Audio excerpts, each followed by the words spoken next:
कोमल पवार संदर्भात मिसिंग घटनेची शिरूर पोलीस ठाण्यात नोंद।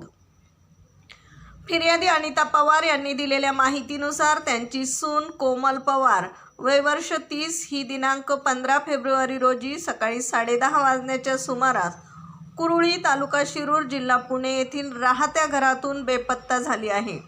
त्या संदर्भात मिसिंग केसची नोंद शिरूर पोलीस स्टेशनला रजिस्टर नंबर 24 प्रमाणे करण्यात आली आहे। बेपत्ता तरुणीचा चेहरा उभा असून नाक बसके, बांधा मजबूत, तसेच तिने गुलाबी रंगाची साडी घातलेली आहे आणि पायात काळ्या रंगाची चप्पल आहे। या वर्णनाची स्त्री आढळून आल्यास शिरूर पोलिसांशी संपर्क साधण्याचं आवाहन करण्यात येत आहे।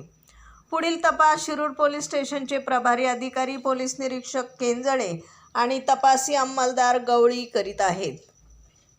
प्रतिनिधीसह महाराष्ट्र जनता न्यूज पुणे।